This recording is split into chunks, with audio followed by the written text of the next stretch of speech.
출애굽기 2장 1절부터 읽겠습니다.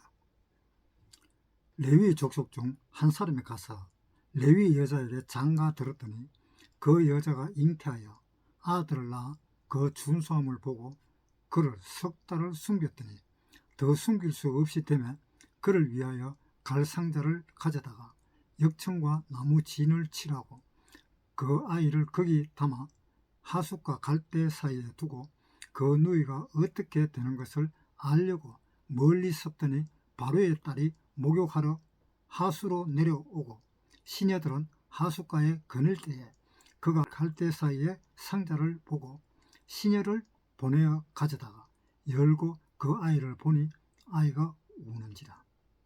그가 불쌍히 여겨 가로되 이는 히브리 사람의 아이로다. 그 누이가 바로의 딸에게 이르되 내가 가서 히브리 여인 중에서 유모를 불러다가 당신을 위하여 이 아이를 젖먹이게 하리이까.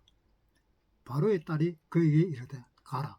그 소녀가 가서 아이의 어미를 불러오니 바로의 딸이 그에게 이르되 이 아이를 데려다가 나를 위하여 젖을 먹이라. 내가 그 삭을 주리라. 여인이 아이를 데려다가 젖을 먹이더니 그 아이가 자라매 바로의 딸에게로 데려가니 그의 아들이 되니라. 그가 그 이름을 모세라 하여 가로되 이는 내가 그를 물에서 건져내었음이라 하였더라. 우리가 하나님의 아들로 태어나는 것은 우리가 엄마 아빠의 사이에서 아들로 태어나는 것과 똑같다, 전혀 다르지가 않다라는 이야기를 했었습니다. 그렇게 우리는 태어나야 되는 겁니다. 그것이 거듭나는 겁니다.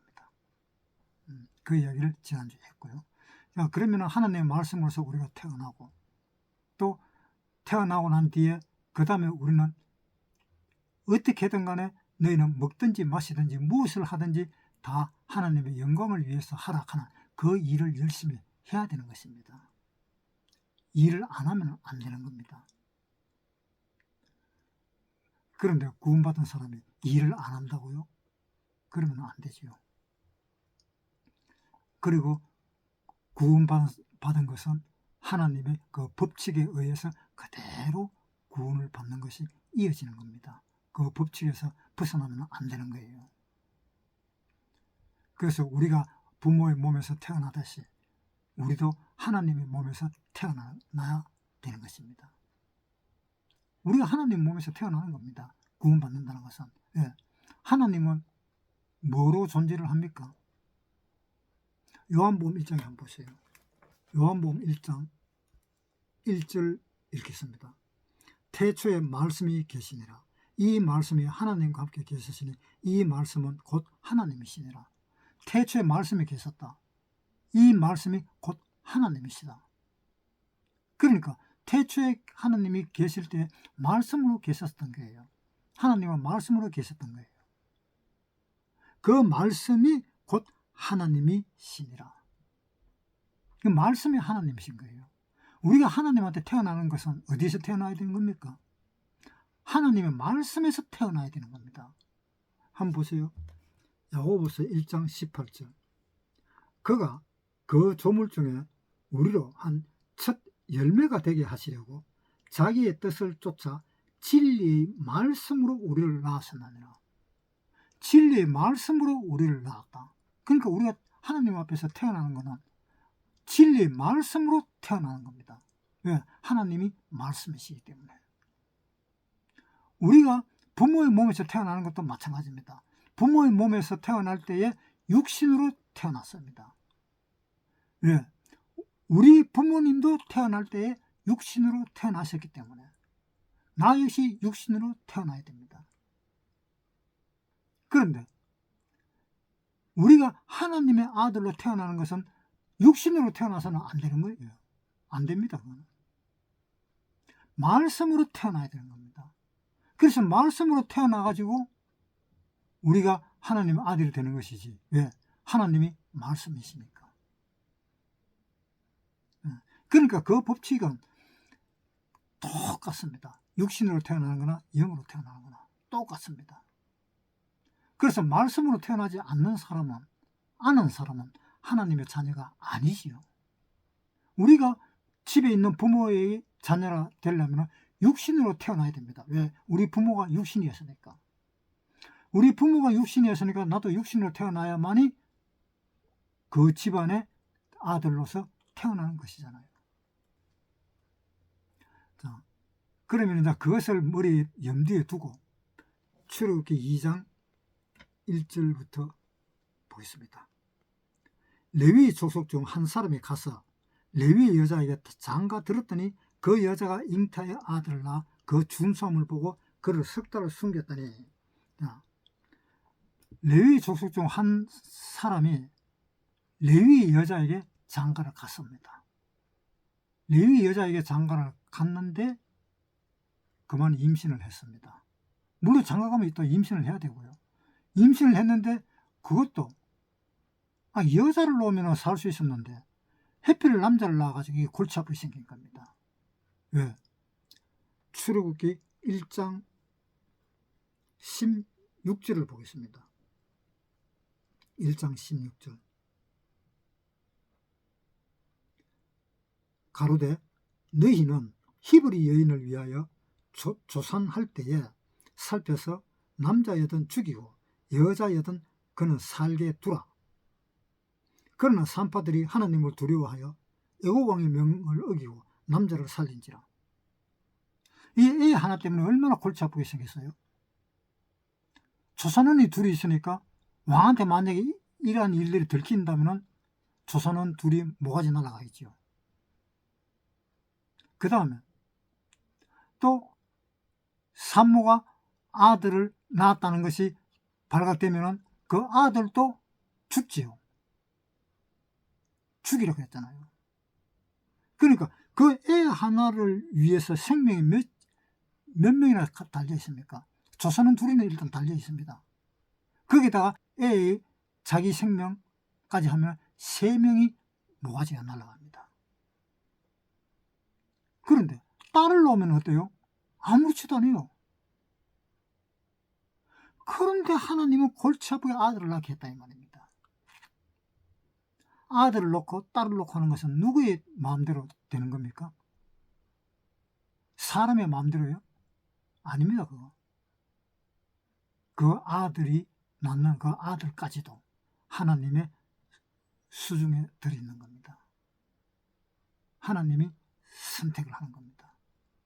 애가 또 정상적이지 않는 애도 낳는 경우가 있습니다. 장애인이잖아요. 그런 애를 낳을 수도 있습니다. 그것도 하나님의 그렇게 낳도록 했기 때문에 그렇게 낳는 것입니다. 거기에 하나님 뜻이 다 들어있어요. 그런데 그것을 캐치를 못하면 안 돼요. 그것을 캐치를 해야 되는데. 그런데 그것을 캐치를 못하는 사람들이 수북합니다. 엄청나게 많습니다. 제가 옛날에 장애인 학교에 다녔었는데 그 부모들을 보면 부모들이 더 불쌍한 거예요. 애들은 그렇더라도 나중에 천국 갈 확률이 훨씬 높지요. 애들은. 그런데 부모들은 천국 갈 확률이 없어요. 없다는 것을 제가 어떻게 아는가 하면 제가 그 학교에 다닐 때에 제가 전도도 했었습니다. 전도도 했는데 안 먹히더가요. 전도가 안 돼요. 그러니까 전도가 안 되니까 그 부모들은 어때요? 전체로 지옥으로 갈 수밖에 없잖아요. 그런데 그 와중에 한 사람은 구원을 받은 사람이 있었습니다. 그런데 그 사람은 일찍 돌아갔었어요. 구원을 받고.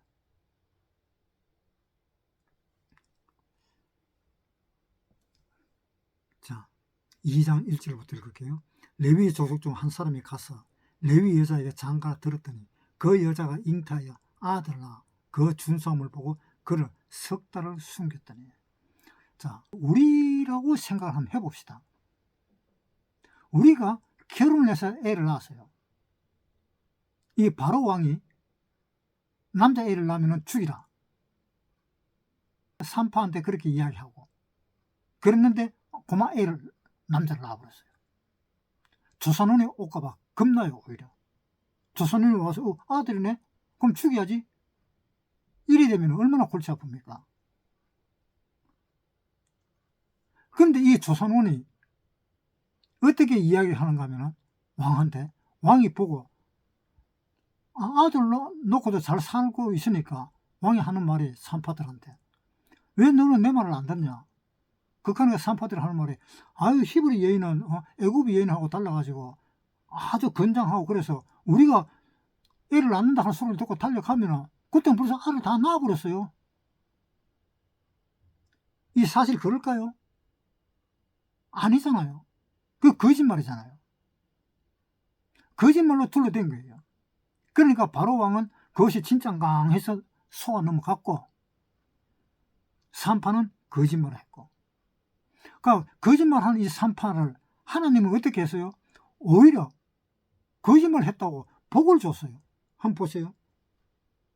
20절에 하나님이 그 산파들에게 은혜를 베푸시니라. 산파들에게 은혜를 베풀었다. 거짓말 했는데도.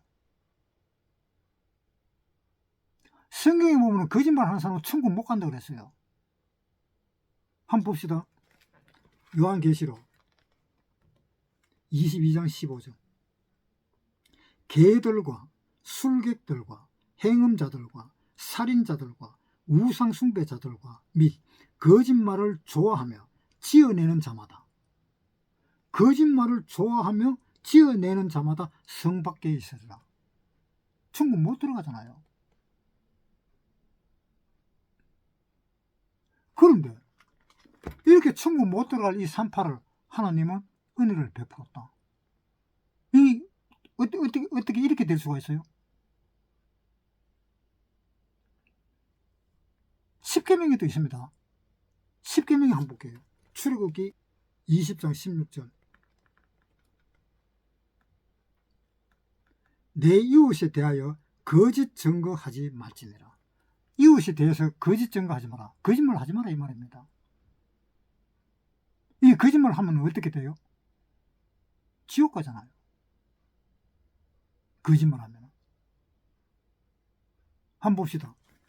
로마서 1장 30절에 비방하는 자요, 하나님이 미워하시는 자요, 능욕하는 자요, 교만한 자요, 자랑하는 자요, 악을 도모하는 자요, 부모를 거역하는 자요, 우매한 자요, 배약하는 자요. 배약하는 건 거짓말이잖아요. 거짓말하고 배신하고. 그런 사람들 다 지옥 가잖아요. 32절에 저희가 이 같은 일을 행하는 자는 사형에 해당하다고 하나님의 정하심을 알고도 자기들만 행할 뿐 아니라 또한 그 일을 행하는 자를 옳다 하느니라. 오히려 그런 일을 행하는 사람은 오히려 옳다. 이게 어떻게 해서 오히려 옳다 그래요? 우리 보통 그런 경우가 많잖아요. 예를 들어서 내가 참 미워하는 사람이 있는데 그 미워하는 사람을 다 약을 올리고 또 안 좋게 뭐 욕을 한번 해버린다든가, 그러면 이야기를 합니다. 이제 옆에 친구한테, 내가 오늘 저놈이 얼마나 미웠던지 내가 오늘 한번 갈고 해야지. 그러면서 막 약을 올리고 바짝바짝 약을 올리고 해가지고 내가 막 뭐라 그러고 막 그랬지. 그러니까 니는 사람도 아니다 막 이런 식으로 해갖고 내가 막 욕을 한번 태바가지 했지. 그러니까 옆에 듣고 있던 친구 한다는 말에, 그거 잘했다고. 안 그래도 나도 막 미워 죽겠는데 진짜 그 소리 들으니까 내가 속이 다 후련하네. 그게 바로 지금 여기에 해당하는 죄 아닙니까? 자, 여기 출애굽기 2장 다시 보겠습니다. 그 여자가 잉타하여 아들을 낳아 그 준수함을 보고 그를 석 달을 숨겼더니 더 숨길 수 없이 되매 그를 위하여 갈상자를 가져다가 역청나무 진을 칠하고 아이를 거기 담아 하숫과 갈대 사이에 두고. 자, 그러니까 뭐냐, 이 애를 낳았는데 하필이면 왜 여자를 안 놓고 아들을 낳았느냐 이 말입니다. 아들 낳았으니까 이제 골치 아프게 생겼잖아요. 그 바람에 목이 몇 명이나 날아가야 되고. 그런데 이 산파가 그 목이 날아가는 것을 산파도 알아요. 산파도 알지만은 하나님이 더 무서워가지고 거짓말을 했다는 겁니다. 그런데 하나님이 그 거짓말을 또 인정을 했어요. 또 왜? 은혜를 더했다 이렇게 나오잖아요. 이거 어떻게 해서 이렇게 될 수가 있느냐 이 말입니다. 그러면 하나님을 위해서 막 거짓말을 해도 막 되는가요? 그것도 아니잖아요. 하나님이 그러면 거짓말쟁이에요? 그거 아니잖아요. 그러니까 구원받기 전에는 이러한 문제에 자꾸 헷갈리는 겁니다. 구원받기 전에는. 근데 구원받고 나면은 딱 서잖아요. 뭐가 씁니까? 고린도전서 10장 31절. 그런즉 너희가 먹든지 마시든지 무엇을 하든지 하나님의 영광을 위하여 하라. 먹든지 마시든지 무엇을 하든지 하나님의 영광을 위하여 하라. 유대인에게나 헬라인에게나 하나님의 교회나 거치는 자가 되지 말고 나와 같이 모든 일에 모든 사람을 기쁘게 하여 나의 유익을 구치 아니하고 많은 사람의 유익을 구하여 저희로 구원을 얻게 하라. 자, 구원을 얻게 하라 하는 말은 무슨 말입니까? 영생을 얻도록 하라 이 말입니다. 자, 한번 봅시다. 어떤 사람을 바른 말 하면 죽어요. 어떤 사람이 나한테 피신을 해가 왔습니다. 그래서 내보고 살려달라고 막 애교를 합니다. 그래서 나는 나한테 피신 온 사람을 그 사람한테 밥을 먹여주고 잠자고 있으라고. 만약에 적들이 쳐들어오면 내가 없다 할 테니까. 그래 이 사람은 마음 놓고 이제 내한테 내 품에 안겨 있는 겁니다. 그런데 적이 뒤쫓아 옵니다. 얘 누구 도는 사람 없느냐고. 그러면 나는 거짓말을 하면 안 되니까 바른 말 해야지. 그러면서 여기 있어요 하면서 덜렁 내준다. 그러면 그 사람은 어떤 사람이에요? 그 사람 사람을 죽이는 일이잖아요. 살리는 일이 아니고 죽이는 일을 했잖아요. 사람을 죽어보면 구원받을 수 있어요? 없어요? 절대 구원 못 받잖아요. 그러니까 하나님 뭐냐? 구원을 어떻게 하라 그랬는데 피가 도망온 사람 여기 있어요 하면서 입을 확 뒤집고 내준다. 그럼 그 사람 잡히 죽잖아요. 그거 하나님을 위한 일입니까? 그게 하나님을 위한 일이에요? 아니잖아요. 하나님을 위한 일은 뭡니까? 이 사람을 살려야 되잖아요. 이 사람을 살려놔야 구원을 받든지 말든지 할 거 아닙니까? 이 사람을 살려놔야 복음을 전하든지 말든지 할 거 아닙니까? 그러니까 저기 찾아 들어와서 야 여기 이런 사람 못 봤나? 뛰어들어온 건 못 봤나? 여기 있는데도 그런 사람 본 적이 없는데 우리한테는 안 들어왔는데 안 들어왔어요? 이렇게 해야 되는 게 원칙 아닙니까? 그러면 누구를 살리는 겁니까? 이 사람을 살리는 거잖아요. 이 사람 살려놓고 그 다음에 전도를 하든지 말든지 뭘 해야 될 거 아닙니까? 거기에 목적을 두고 살아라 이 말이잖아요. 다시 고린도전서 10장 31절. 그런즉 너희가 먹든지 마시든지 무엇을 하든지 다 하나님의 영광을 위하여 하라. 유대인에게나 헬라인에게나 하나님의 교회나 거치는 자가 되지 말고 나와 같이 모든 일에 모든 사람을 기쁘게 하여 나의 유익을 구치 아니하고 많은 사람의 유익을 구하여 저희로 구원을 얻게 하라. 이것이 하나님의 뜻이잖아요. 구원 받아보면은 이것이 뭐래요? 제일 먼저 떠오르잖아요. 나한테 피해서 온 이 사람을 갖다가 하나님이 나한테 거짓말 하지 마라 그랬으니까 나는 거짓말을 안 하고 바른 말 해야지 하면서 이 사람을 삐껴가지고 여기 있습니다 하면서 이렇게 내주는 사람이 하나님 앞에 옳은 사람입니까? 아니잖아요. 이 사람을 감추어줘야 되잖아요. 감추어주고 전도를 해야 되잖아요. 그러면 내가 거짓말 한 거, 그 적한테 내가 있는데도 없다라고 거짓말한 것은, 그것은 나중에 그리스도의 심판대 가가지고 그때 가서 하나님이 어떻게 처리하든지 상관이 없는 거예요. 나는 내가 이 하나의 거짓말을 했음으로 인해서 한 사람이 살게 되었다. 그러면 이제 한쪽은 은혜를 줘야 되고 한쪽에는 심판을 줘야 됩니다. 그래서 하나는 거짓말 했는 심판, 한쪽에는 사람 하나 살렸는 은혜. 심판이 크겠어요? 은혜가 크겠어요? 어느 것이 크겠습니까? 여러분 한번 생각해 보세요. 은혜가 클 거 아닙니까? 그러니까 은혜가 크니까 그 심판도 얼마든지 받을 수 있는 겁니다. 하나님, 저를 심판해 주십시오. 내 이 거짓말을 해가지고 한 사람을 구원시켰습니다. 심판해 주십시오. 그렇지만 하나님은 한 사람을 구원받게 하는 그것이, 하나님은 내 심판보다 더 큰 은혜로 나를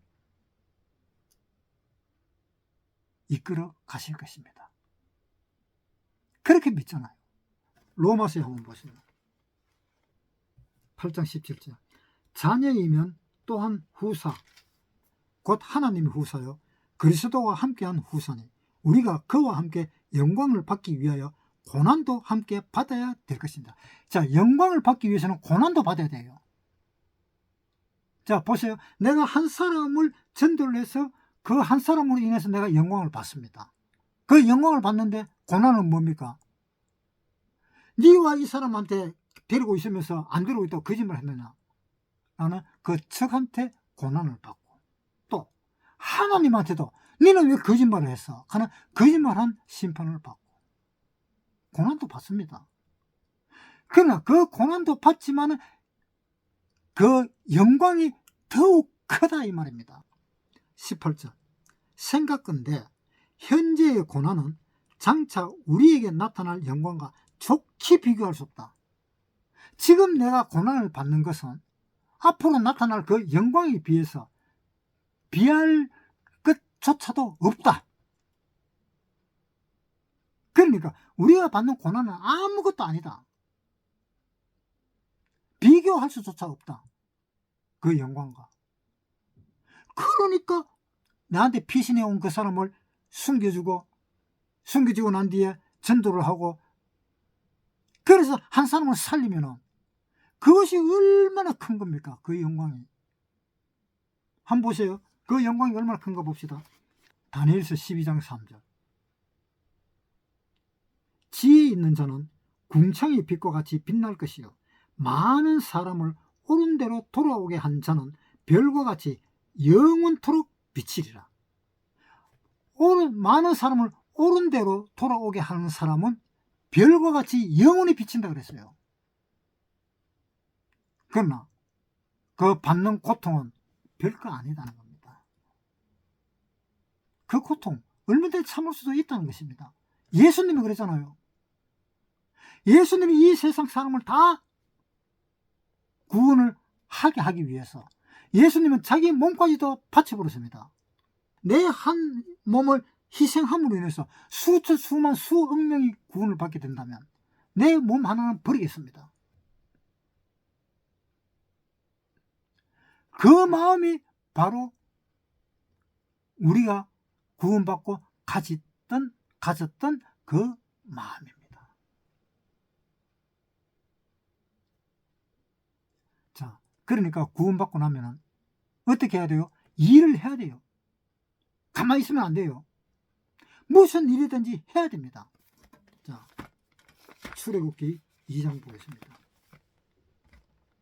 2장 1절. 레위 족속 중 한 사람이 가서 레위 여자에게 장가 들었더니 그 여자가 잉타의 아들을 낳아 준수함을 보고 그를 10달 동안 숨겼다네.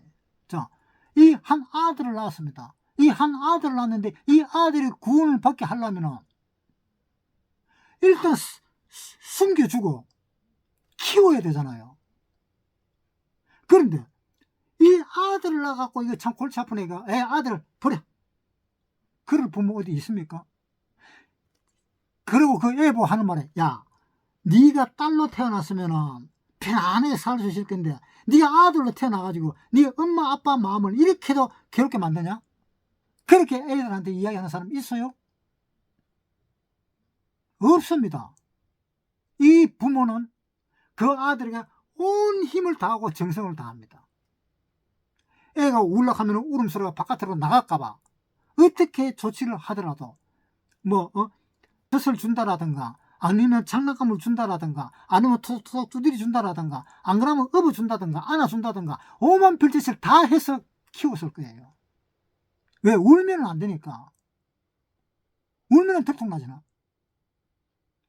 그렇게 키우는데 온 정성을 다 쏟았습니다. 그 정성을 다 쏟았는데 석 달을 숨겼습니다. 그러니까 거의 100일 동안 숨겼겠지요. 그런데 이제는 애가 커. 이제는 더 이상 못 숨기겠어. 이제 석 달 동안 내가 니를 갖다가 그렇게 키웠는데 이제는 도저히 나 키울 수가 없어. 이거 어떻게 하면 좋으냐? 집 식구들끼리 다 이야기했습니다. 갈상전을 만들어가지고 배에 띄웁시다. 띄우다가 바람 세게 불어갖고 어디 받쳐버린다든가 안 그러면 어디 뒤로 거꾸로 디벼져 버린다든가 그렇게 되면 어떻게 하냐? 그것도 그러네. 그러면 띄울 때 어떻게 띄울까요? 갈밭에다 다 숨겨 놓을까요? 숨겨 놓으면 또 사람이 발견을 못해서 또 굶어 죽어볼까봐 겁도 나고. 이 참 고민이네. 이러한 고민을 계속 하고 있잖아요. 안 그래요? 그것이 부모의 마음이고 그것이 신앙생활입니다. 신앙생활은 항상 고민하고 고통스럽고 고생하고 머리도 복잡하고 앞뒤에 아무리 생각해도 생각이 안 떠오르고 응급길에 할 수 없다. 우리 갈상자를 만들고 애를 떼어버리자. 해필 애를 떼었는데 태풍이 불어보고 애가 완전히 파도에 넘어가 버리면 그거 어떻게 하느냐? 그래도 어쩔 수 없지 않느냐? 그래도 방법이 없지 않느냐? 우리 애를 키운다고 애가 큰 소리로 울게 해갖고 들켜가지고 애가 죽기보다 차라리 이렇게 띄어놔놓고 어떤 사람이 또 보고 여기 웬 애가 들어있네? 아이고 우리가 애가 없는데 잘됐다. 우리 애로 하자. 이래서 애를 키우면 천만다행이지 않느냐? 그래서 많이 연구를 했을 겁니다. 우리가 구원을 받고 난 뒤에 하는 이야기가 이런 이야기들입니다. 그 고민을 다 같이 하는 겁니다. 하나님이 자꾸 문제를 주시는 거예요. 왜? 하나로 엮도록 하기 위해서, 하나로 뭉치도록 하기 위해서, 다 한 뜻이 되도록 하기 위해서 하나님은 그렇게 문제를 주는 것입니다. 한번 보세요. 에베소서 4장 1절. 그러므로 주 안에서 갇힌 내가 너희를 권하노니 너희가 부르심을 입은 부름에 합당하게 행하여 모든 겸손과 온유로 하고 오래 참음으로 사랑 가운데서 서로 용납하고 평안에 매는 줄로 성령의 하나 되게 하신 것을 힘써 지키라.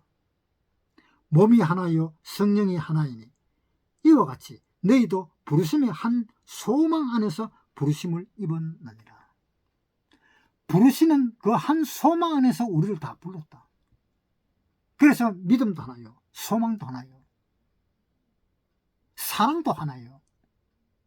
그 하나를 향해서 온 정성을 다 쏟아서 앞으로 헤쳐나가는 것이 그것이 바로 신앙생활이다 이 말입니다. 신앙생활은 항상 고난이 따르도록 때가 있습니다. 출애굽기 2장에 1절에 봅시다. 레위 족속 중 한 사람이 가서 레위 여자에게 장가 들었더니 그 여자가 잉태하여 아들을 낳아 그 준성을 보고 그를 석 달 동안 숨겼더니 석 달 동안 숨기는 일을 했습니다. 왜 하필 네가 이때 애를 낳았나? 극한한 사람이 없습니다.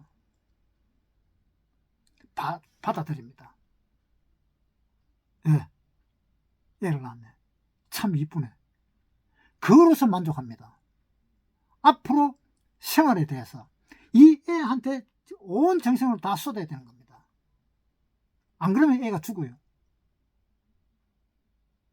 그런데 갈상자를 만들어 갖고 거기다가 역청을 칠하고 그래가지고 물이 안 새도록 그렇게 다 해가지고 그 바구니에 담아가지고 바구니 뚜껑도 딱 닫아가지고 열리지 않도록 그래가지고 강물에 띄었습니다.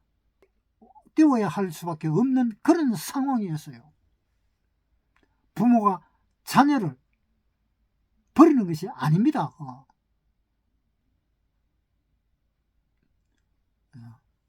얼마나 신경을 썼습니까? 이것이 구원받은 사람이 해야 될 일입니다. 구원받지 않은 사람들은 어때요? 이 일을 할 수 있습니까? 없습니까? 할 수 없습니다. 왜 할 수 없어요? 이 일과 아무 상관이 없어요. 구원받지 않은 사람은. 한번 보세요. 에스라 4장 1절. 유다와 베냐민의 대적이 사로잡혔던 자의 자손이 이스라엘 하나님 여호와를 위하여 전을 건축한다 함을 듣고 스룹바벨과 족장들에게 나와 이르되 우리로 너희와 함께 건축하게 하라. 우리도 너희와 같이 너희 하나님을 구하노라. 아수르 왕 에살핫돈이 우리를 이리로 오게 한 날부터 우리가 하나님께 제사를 드리노라. 스룹바벨과 예수아가 기타 이스라엘 족장들이 이르되 우리 하나님의 전을 건축하는데 너희는 우리와 상관이 없느니라. 우리는 너하고 상관이 없다. 우리 일과 너하고 상관이 없다. 이거는 우리 일이다. 자, 3절에 다시 스룹바벨과 예수아와 기타 이스라엘 족장들이 이르되 우리 하나님의 전을 건축하는데 너희는 우리와 상관이 없느니라. 바사왕 고레스가 우리에게 명하신 대로 우리가 이스라엘 하나님 여호와를 위하여 홀로 건축하리라. 바사왕 고레스에게 명을 받아서 하는 거니까 우리가 하는 거지 너희는 우리 일에 상관도 없다. 그러니까 우리 혼자만 하겠다. 우리만 하겠다. 너희는 가만히 쉬라. 그들 생각도 하지 마라. 자, 이것이 무슨 이야기입니까? 아니, 구원받지도 않은 사람이 교회에 나와서 헌금하는 거 그거 우리 안 받아요. 그거 왜 받아요? 우리하고 상관없잖아요. 구원 안 받은 사람은 남이잖아요. 우리 집 식구가 아니잖아요. 우리가 구원받았다는 것은 하나님의 식구가 된 거예요. 하나님의 자녀잖아요. 우리 구원받은 사람은 하나님의 자녀는 하나님의 식구잖아요. 아버지가 누굽니까? 하나님. 예수님이 우리 형제들 중에 맏형제. 그 다음에 우리는 같은 다 형제들이고. 그런데 형제가 아닌 사람이 우리 집으로 들어왔어요. 들어오면 뭐라 그래요? 쫓아내라 그래야 되잖아요. 쫓아내라고. 우리 집에 들어오고 남의 집 비밀 다 알면 그거 뭐 하는 거예요? 외부 사람은 들어오지를 못합니다. 어떤 사람이 외부 사람입니까? 구원받은 사람들만 있는 곳에는 구원받지 않은 사람이 외부 사람입니다. 그런데 지금은 은혜 시대이기 때문에 다 들어오라고 합니다. 은혜 시대이기 때문에 누구든지 다 들어오라고 합니다. 그러나 다 들어와서 교회 일을 결정한다든가 거기에는 전혀 개입을 못합니다. 들어올 수는 있을지라도 개입을 못합니다. 네. 그 일은 바로 하나님의 일이고 그 일은 바로 교회 식구들의 일이기 때문입니다. 그래서 구원받은 사람은 얼마나 신경을 써갖고 석 달 동안을 키웠습니다. 그런데 또 식구들끼리 다 의논을 해가지고 한끝에 내놨습니다. 날강에다 내놨습니다. 바람이 불면 어떡하지? 또 비바람이 몰아치면 어떻게 하지? 또 무슨 악어나 상어나 그러한 것들이 와갖고 몸부림을 쳐버려가지고 그 갈상자가 뒤로 엎어져 버리면 또 어떡하지? 오만 생각을 다 합니다. 그것을 고민을 하는 거예요. 이 애가 살아야 되는데, 이 애가 살아야 되는데, 자기 부모 마음은 어떻게 했어요? 그 부모의 마음은 한번 생각해보세요. 여러분들이 한번 생각해보라고. 내 아들이 만약에 이 모세처럼 그렇다면 한번 생각을 해보라고.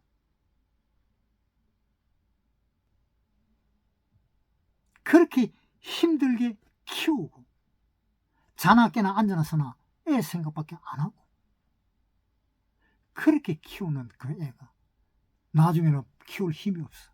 키울 방법이 없어. 내보내서. 그게 내보내자 하면서 내보냈는데 갈배를 떼어가지고 갈밭에 그쪽으로 띄웠는데 갈밭이 많은데 우거진 데 띄우면 안 보여서 굶어 죽을 거고 갈밭이 있는 데 없는 데서 띄우다가는 비바람이 쳐버리면 넘어져 버릴까봐 겁이 나서도 함부로 내놓지도 못하고 여기가 제일 좋겠다 싶어서 머리를 써서 놨는데 마침 공주가 목욕하려고 나왔는데 그 공주한테 눈에 띄인 거예요. 얼마나 천만다행입니까? 이것이 무슨 이야기인 줄 아세요? 우리가 지금 모세의 그 갈밭에 띄워놓은 거하고 똑같은 입장입니다. 그 부모가 자기 아이를 어디에다 내놨느냐 이 말입니다. 나일강 한가운데 내놨는지 나일강에 있는 그 갈밭에 있는 그쪽으로 내놨는 건지 아니면 공주가 지나갈 수 있는 그 길목에 내놨는지 어쨌든 내놨습니다. 이 세상은 나일강과 같은 세상입니다. 내놨는데 어떤 사람은 그 공주의 눈에 띄어가지고 살아나는 사람이 있는가 하면 또 어떤 사람은 비바람이 몰아치는 거기에다가 거기서 맞아 죽어버리고 그렇잖아요. 그 쓰나미 같은 것이 한 번씩 생기면 완전히 바닷물에 휩쓸리게 사람 죽어버리잖아요.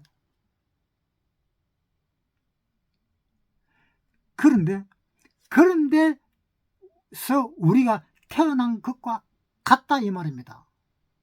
그런데 우리는 공주한테서 잡힐 수 있는 사람입니다. 왜? 우리는 구원받은 사람이기 때문에. 구원받은 사람이기 때문에. 모세도 구원받은 사람입니다. 왜 모세가 구원받은 사람입니까? 모세는 하나님의 백성, 하나님의 아들의 아들입니다. 하나님 아들입니다. 모세가. 그러니까 하나님의 역사가 들어가는 겁니다. 그래서 모세는 태어날 때부터 하나님의 자녀로서 태어났습니다. 어떻게 해서 하나님의 자녀로서 태어났습니까? 이스라엘은 내 백성이다. 하나님 그 이야기 했잖아요. 한번 봅시다. 출애굽기 4장 22절. 너는 바로에게 이르기를 여호와의 말씀에 이스라엘은 내 아들 내 장자라. 이스라엘은 내 아들과 내 장자다. 그러니까 하나님의 아들이니까 하나님의 아들 하나님 알아서 하지요. 그런데 하나님의 아들이 아닌 사람은 이 세상에서 살다가 어떻게 돼요? 잘못하면 비바람에 쓸려버리고 잘못하면 홍수에 쓸려버리고 잘못하면 태풍에 쓸려버리고 그러다가 그냥 죽어버리는 겁니다. 그런데 하나님의 아들로 태어난 사람은 그렇게 죽지는 않습니다. 하나님이 다 보호를 합니다. 갈상자에 물이 들어가서 물이 채워버리면 애가 물에서 빠져 죽은 거와 마찬가지로 되니까 그거다가 역청을 다 발라가지고 물이 안 새도록 하듯이 그 누가 자기 부모가 그렇게 하잖아요. 자기 부모가 그렇게 하는데 하나님도 그렇게 하고 있다 이 말입니다. 그러니까 얼마나 안전하겠어요. 우리의 일생은요, 내가 알아서 합니다.